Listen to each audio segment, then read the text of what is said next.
To make your product the most unique in the market, make your personality a part of your product, because competitors can copy your product, but not your personality. If two people are placed in front of American investor Mark Cuban, one with an MBA and the other who has read the book Rework, Mark Cuban would give his money to the one who has read the Rework book. That's how good this book is. So let's find out what exactly is in this book. Our generation today has unnecessarily complicated business by adding terms like startup, entrepreneur, revenue, funding, and ROI. That's why today I'm going to share some insights from the book Rework by Basecamp founder Jason Fried, which will teach you how you can start a profitable business without a degree, certificates, fancy suits, or a luxury office. Because Jason Fried himself built the billion-dollar empire Basecamp by following all these principles. Today, more than 3.3 million companies worldwide use Basecamp to manage their projects, and despite having a billion-dollar valuation, Basecamp currently employs only 56 people, and the company is also growing profitably. So let's learn about the 4 principles that Jason Fried used to build Basecamp, which can also be very helpful for you in starting your own business.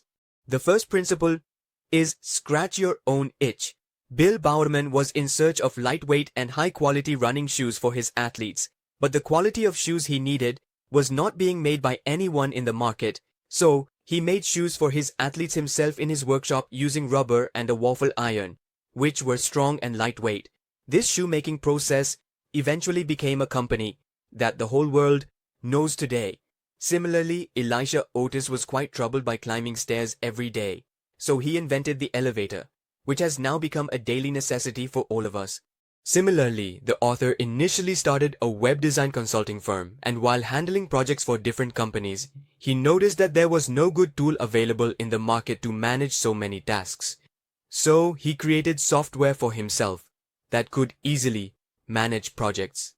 That software was so well received by others that Jason left web design consulting and started selling the software, which is now earning him millions of dollars. Now, if you notice in all 3 examples, you will find one common thing. Each person first encountered some itch or problem in their life. Then they found a solution to eliminate that itch, and that solution became their business. In the same way, notice in your daily life what problems you face and how you can scratch that Joe itch by creating a good product. That is, the easiest and best way to start a business is to create a product that you yourself need. The second principle is to start a business by noticing. When people start a startup, they consider themselves entrepreneurs and say that the real fun of doing business is in taking risks. With this mindset, they take so much funding to spend on unnecessary things like expensive equipment, offices, branding, and advertising that they lose control over their startup. They just have to follow the orders of the board of directors and investors. Sure, spending other people's money seems cool, but it's not, because you started the startup to solve the problems of customers with your vision, but with this mindset, the control of that vision goes into the hands of others. This means you will make decisions according to the investors' wishes instead of the customers, which can become a mental stress for some people, and that's not right. That's why the author says you should forget about all these words like startup and entrepreneur that sound cool, and see yourself as a business person. They say that to start a business, you don't need a degree certificate, expensive suits, or a luxury office. Whatever you want to start, see your work as a business from day one, and start with whatever resources you have available, and gradually update it like an Android version. As Fried says, when you go to give a public speech for the first time, it's better to speak in front of just 100 people, rather than directly in front of 10,000, so you get a chance to improve and maintain a good image. That is, instead of taking funding and trying to reach millions of people with your product for the first time, it's better to start with a few people. Through feedback and improvements, by the time your product reaches millions, it should become excellent. The best example of this is Radhakishan Damani, who started the first DMart store in Powai, Mumbai. Gradually, he opened more stores using the profit from one store to open the next, and from the profit of the second to open the third. Now, there are more than 200 profitable DMart stores growing across India, and DMart's founder, Radhakishan Damani, is among the top 10 richest people in India. The point is that we should make the word entrepreneur more down to earth and replace it with start, encouraging everyone to start small, even with very few resources. But encourage starting your own business. The third principle is to start at the epicenter.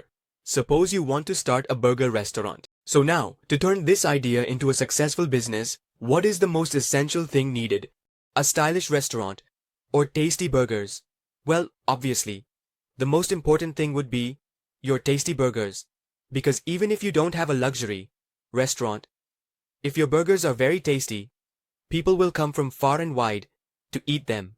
That means the tasty burger will be the epicenter of your business, which should be your main focus, because no matter how good your restaurant is, if its epicenter, meaning the food, is not good, then no one will come there. Currently, the main problem for most people is that they waste their money and time on things right from the start that have no connection to the epicenter of their business, which is not wise.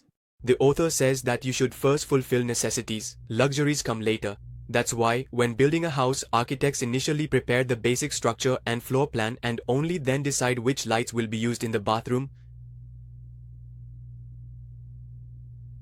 and which brand of sink will be installed. You should build your business around things that won't change even after many years. For example, Amazon's core orders high-quality products, minimum price, and fast shipping. And even 10 years from now, people will still want high-quality products, minimum price, and fast shipping.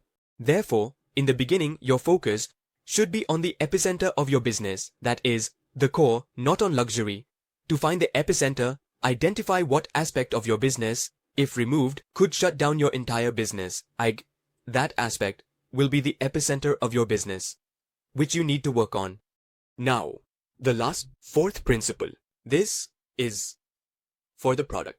In America, there is a $1 billion online retailer company that sells shoes, which are also available at nearby stores. Yet people prefer to buy those same shoes because they have made their customer service experience a core part of their company. When you call instead of employees talking like robots from a script, they converse with customers as if they are talking to a close friend on the call, and this is what makes the shoe seller unique among others. The author says this is the best way to protect your product from being copied. To make your personality a part of your product.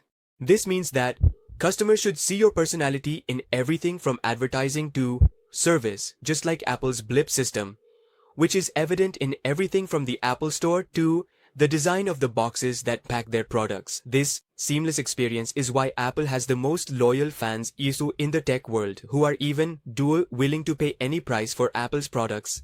Advertising and marketing are not just a department but a feeling that every department conveys to your customers at all times.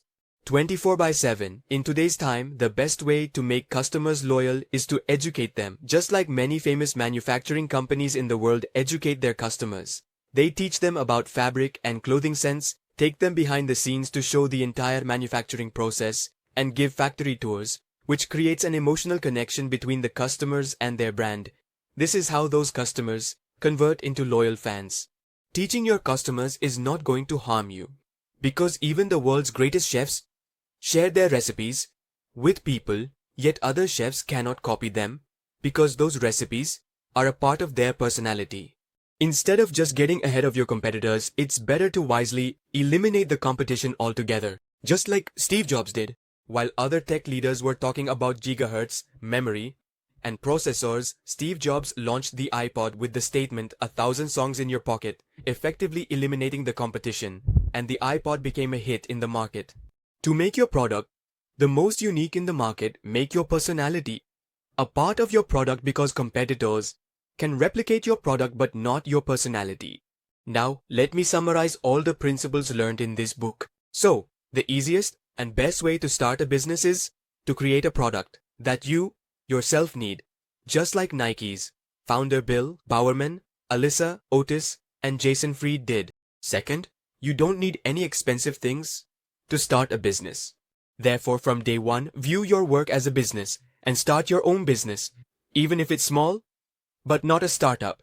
The third principle is to focus on the epicenter of your business at the start because the epicenter is the heart of the business. And lastly, the fourth point is to make your personality a part of your product to make it the most unique in the market, because competitors can copy your product but not your personality, or which is something you can learn from Apple. Many such things are written in this amazing book, Rework, that can make you the most unique in your business. If you want to read this book, I have provided the link in the description. And if you don't have time to read so many books, keep watching our videos. Thank you.